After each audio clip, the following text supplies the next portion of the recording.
ദൈവത്തിന് മഹത്വം. നാശകരമായ കുഴിയിൽ നിന്നും കുഴിഞ്ഞ ചേറ്റിൽ നിന്നും നമ്മെ വീണ്ടെടുത്ത കർത്താവായ യേശുക്രിസ്തുവിൻ്റെ വിലയേറിയ നാമത്തിൽ എല്ലാ സഹോദരിമാർക്കും എൻ്റെ സ്നേഹവന്ദനം. ശിംശോൻ്റെ പടിപടിയായുള്ള അധപതനത്തെക്കുറിച്ച് നാം ചിന്തിച്ചുവല്ലോ. ഈ അധപതനം പരിഹാസികളായ ഫെലിസ്ത്യ യുവാക്കളുടെ മധ്യത്തിൽ തന്നെ എത്തിക്കുന്നു. 13-ാം അധ്യായത്തിൽ ശിംശോൻ്റെ ജനനം, നിയോഗം, ദൈവിക അനുഗ്രഹങ്ങൾ, അവന് ലഭിച്ച ദൈവാത്മശക്തി എന്നിവയെക്കുറിച്ച് പ്രതിപാദിച്ചിരിക്കുന്നു. 14-ാം അധ്യായം ആരംഭിക്കുന്നത് ഫെലിസ്ത്യ തെരുവായ തിമ്നയിൽ കൂടി അലസഗമനം നടത്തുന്ന ശിംശോനെക്കുറിച്ച് പരാമർശിച്ചുകൊണ്ടാണ്. തൻ്റെ ബാല്യകാലത്തെക്കുറിച്ച് ഒരു പരാമർശവും വചനം തരുന്നില്ല. യൗവനയുക്തനായ ശിംശോൻ തൻ്റെ മാതാപിതാക്കൾക്ക് കീഴ്പ്പെട്ടിരുന്നില്ല എന്ന് തൻ്റെ പല ചെയ്തികളിൽ നിന്നും നമുക്ക് മനസ്സിലാക്കാം. ശിംശോന് മാതാപിതാക്കളുമായി ശരിയായ ഒരു ആശയവിനിമയം ഇല്ലായിരുന്നു. ഫെലിസ്ത്യ ദേശത്ത് സഞ്ചരിച്ച താൻ കണ്ടുമുട്ടിയ ഫെലിസ്ത്യ കന്യകയെ വിവാഹം കഴിക്കണമെന്ന ആവശ്യം ഉന്നയിക്കുമ്പോഴാണ് മാതാപിതാക്കൾ ഈ വിവരം അറിയുന്നത്. അന്യജാതിക്കാരത്തിയുമായുള്ള വിവാഹം അവർ എതിർത്തു. എങ്കിലും ശിംശോൻ്റെ ശാഠ്യ സ്വഭാവത്തിന് മുൻപിൽ അവർക്ക് വഴങ്ങേണ്ടി വന്നു. ഇതിന് മൂലകാരണം തന്നിഷ്ടപ്രകാരമുള്ള ശിംശോൻ്റെ സഞ്ചാരമായിരുന്നു. മെഡിറ്ററേനിയൻ കടൽ തീരത്തുള്ള താഴ്ന്ന പ്രദേശമായിരുന്നു ഫെലിസ്ത്യരുടെ അധീനതയിലുള്ളത്. അതിനപ്പുറമുള്ള ഉയർന്ന പ്രദേശമായിരുന്നു ഇസ്രയേലിൻ്റെ പ്രവർത്തന മേഖല. ഇവർ തമ്മിൽ തുടർമാനമായ യുദ്ധങ്ങളും യുദ്ധസമാനമായ അന്തരീക്ഷങ്ങളും നിലനിന്നു. ശിംശോൻ്റെ അലസഗമനം മിക്കപ്പോഴും ഉയരത്തിൽ നിന്നും താഴേക്കായിരുന്നു. സ്വജനത്തിൻ്റെ മധ്യത്തിൽ നിന്നും ജാതികളുടെ ഇടയിലേക്കും അവരുടെ ജീവിത രീതികളിലേക്കുമായിരുന്നു. നമ്മുടെ ആത്മീയ ജീവിതത്തിലും പലപ്പോഴും ജാതീയ ആചാരങ്ങളും സംസ്കാരങ്ങളുമായി ചേർന്ന് പോകുന്ന അനുഭവം നമുക്കുണ്ടായിട്ടുണ്ടോ? അവരെ നമ്മുടെ വിശ്വാസത്തിലേക്ക് കൈപിടിച്ചുയർത്തുന്നതിന് പകരം നാം അങ്ങോട്ട് ഇറങ്ങിച്ചെല്ലാറില്ലേ? നമുക്ക് നമ്മെ തന്നെ ശോധന ചെയ്യാം. യിരെമ്യാവ് 15:19. നീ അധമമായത് ഒഴിച്ച് ഉത്തമമായത് പ്രസ്താവിച്ചാൽ നീ എൻ്റെ വായ് പോലെയാകും. അവർ നിൻ്റെ പക്ഷം തിരിയും, നീ അവരുടെ പക്ഷം തിരികയില്ല.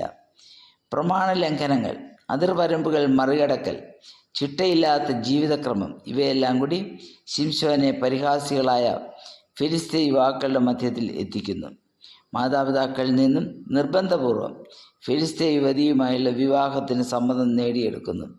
തൻ്റെ വീഴ്ചയുടെ അടുത്ത പടിയാണ് നാസീർ വ്രതസ്ഥൻ പരിഹാസികളുടെ ഇരിപ്പിടത്തിൽ ഇരിക്കുന്നു എന്നത്. പരിഹാസികളുടെ ഇരിപ്പിടത്തിൽ ഇരിക്കരുത് എന്ന് ദൈവവചനം അനുശാസിക്കുമ്പോൾ താൻ അത് ലംഘിക്കുന്നു. അങ്ങനെയുള്ള സ്ഥലങ്ങളിൽ പൊട്ടച്ചൽ, കളിവാക്ക്, ഇങ്ങനെ ദൈവജനത്തിന് ചേർച്ചയല്ലാത്ത പലതും ഉണ്ടാകും. ദൈവമക്കൾ ഘനശാലികളായിരിക്കണമെന്ന് പൗലോസ് തിമോത്തിയോസിന് എഴുതുമ്പോൾ പറയുന്നുണ്ട്.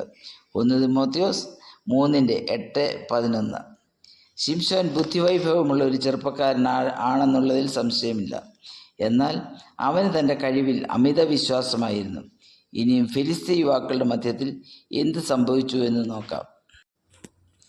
തിമ്നയിലെ യുവതിയുമായുള്ള വിവാഹാഘോഷം ന്യായാധിപന്മാർ 14:10-11 വാക്യങ്ങളിൽ കാണാം. ഫെലിസ്ത്യ പാരമ്പര്യം അനുസരിച്ച് 30 ഫെലിസ്ത്യ യുവാക്കളെ ആഘോഷത്തിന് പങ്കുചേരാനായി ക്ഷണിക്കുന്നു. ഇസ്രയേലിനെ രക്ഷിപ്പാൻ നിയോഗിക്കപ്പെട്ടയാൾ ഫെലിസ്ത്യ ആചാരങ്ങളുമായി ചേർന്ന് പോകുന്നു. 7 ദിവസത്തെ വിവാഹ ആഘോഷ പരിപാടികൾ. അവിടെ ദൈവം വെറുക്കുന്ന പലതും കണ്ടെന്ന് വരാം.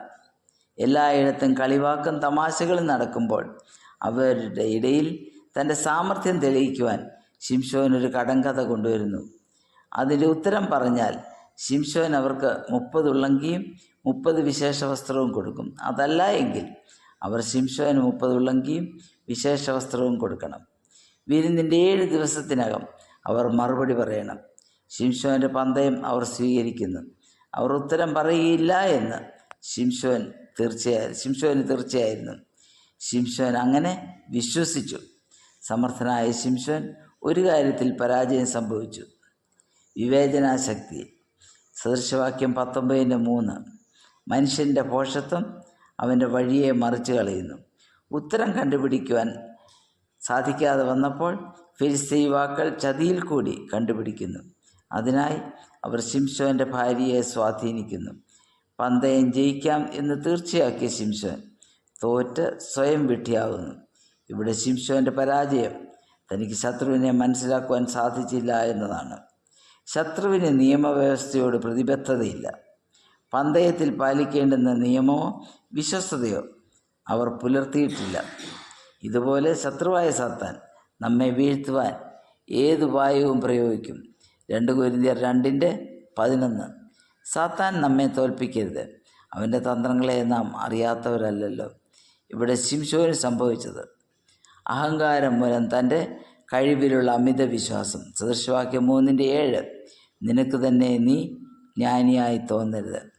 മാതാപിതാക്കളോടുള്ള ബന്ധത്തിൽ താൻ സംസാരിക്കേണ്ടുന്ന കാര്യങ്ങൾ സംസാരിക്കുന്നില്ല, എന്നാൽ സംസാരിക്കരുതാത്ത കാര്യങ്ങൾ ഫിലിസ്തീയ യുവാക്കളുടെ ഇടയിൽ സംസാരിക്കുന്നു. സദൃശവാക്യം 13:3. വായെ കാത്തുകൊള്ളുന്നവൻ പ്രാണനെ സൂക്ഷിക്കുന്നു. നാം എപ്പോൾ, എവിടെ, ആരോട് എന്ത് സംസാരിക്കണം, സംസാരിക്കരുത്, എപ്പോൾ മൗനം പാലിക്കണം എന്നിത്യാദി കാര്യങ്ങൾ നാം വിവേചിച്ചറിഞ്ഞിരിക്കണം. നമുക്കും ഒരു മാർഗനിർദ്ദേശമാണിത്. വരും ദിനങ്ങളിൽ ശിംശോൻ്റെ പ്രവർത്തന മേഖലയിൽ തൻ്റെ സ്വഭാവം എത്രമാത്രം സ്വാധീനിച്ചു എന്ന് നമുക്ക് ചിന്തിക്കാം. ദൈവനാമം മഹത്വപ്പെടുമാറാകട്ടെ.